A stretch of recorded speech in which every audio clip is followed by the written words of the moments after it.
Hello friends, welcome to Shilpi's tasty punch. অনেক দিন পর আবার একটা নতুন রেসিপি নিয়ে আপনাদের কাছে চলে এসেছি। চিকেন স্টু বানাচ্ছি আজকে, যেটা শীতের জন্য বেস্ট খাবার। তো কি কি লাগে বলি। আমাদের সবজি লাগছে, সিজনাল যে কোনো সবজি আপনি নিতে পারেন। তো আমি এখানে যে যে সবজি নিয়েছি সেটা দেখিয়ে দিচ্ছি।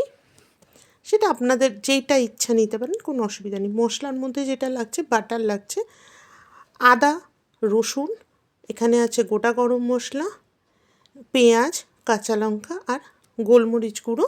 চিকেন নিয়েছি আমি এখানে 500 গ্রাম। এবার একটা প্যানের মধ্যে প্রথমে রিফাইন তেল নিয়ে নিচ্ছি। বাটারের মধ্যে থেকে আমি 3টে স্টেপে বাটারটা ইউজ করছি, তো এখানে অল্প বাটারও আমি তেলের সাথে দিয়ে দিলাম।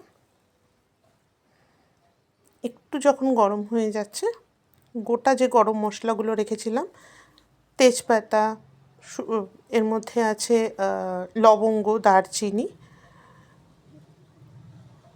একটু গরম হয়ে যাক। এবার রসুনটা থেতো করে রেখেছিলাম সেটা দিয়ে দিচ্ছি। রসুনটা একটু পরিমাণে আমি বেশি দিয়েছি।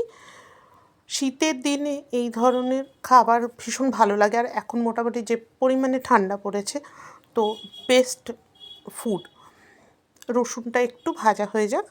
আমি খুব ইজি স্টেপে বানাচ্ছি। এবার পেঁয়াজগুলো দিয়ে দিচ্ছি। বড় বড়ই কেটেছি, এটা তো কুচোনোর দরকার হবে না। আদা যেটা আমি বেটে রেখেছিলাম সেটাও দিয়ে দিলাম। এবার এটা একটু ভেজে নেব। অনেকদিন পর আবার আপনাদের সাথে আজকে চলে আসলাম। এখানে সবজি যা সিজনাল সবজি তাই দেওয়া যায়, তো আমি পেঁপে দিচ্ছি, আলু, আপনাদের কাছে যেটা থাকবে অ্যাভেলেবেল সেটাই দিতে পারবেন। বিনস দিয়ে দিলাম। সবজিগুলো বড় বড়ই কেটেছি, কারণ স্যুপে বড় বড় সবজি একটু ভালো লাগে। গাজর দিয়ে দিচ্ছি।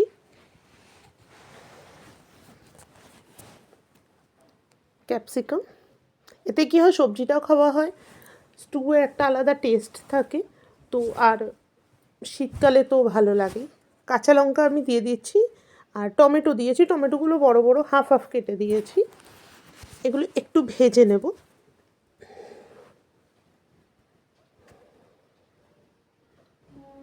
চিকেনটা আগে ভেজে তারপরে সবজিও ভাজা যায়, তো আমি সবজিটাকে আগে ভেজে নিচ্ছি।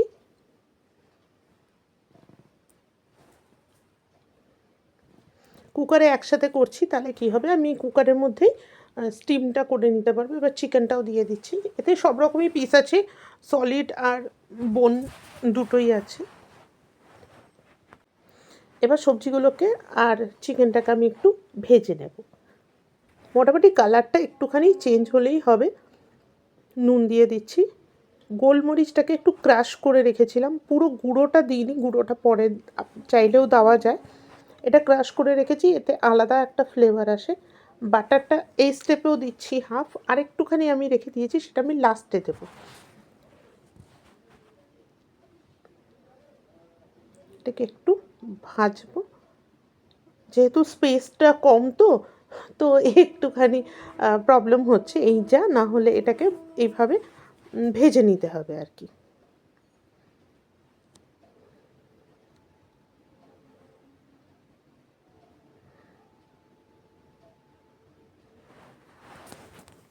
একটু ঢাকা দিয়ে দিয়ে ভাজলে দেখুন কালারটা চেঞ্জ হয়ে গেছে আমার চিকেনের, আর প্রত্যেকটা সবজিও খুব সুন্দর ভাজা হয়ে গেছে। তার থেকে যে জলটা বেরোনো সেটাও বেরিয়ে গেছে।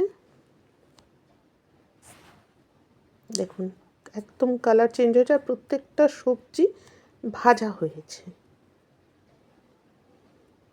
বেশি মশলা তো স্টুতে লাগে না, আর খুব ইজি স্টেপে আপনারাও করতে পারবেন যে কোনো সময়। আমি এখানে জল দিয়ে দিচ্ছি, পরিমাণে একটু বেশি করেই দেব।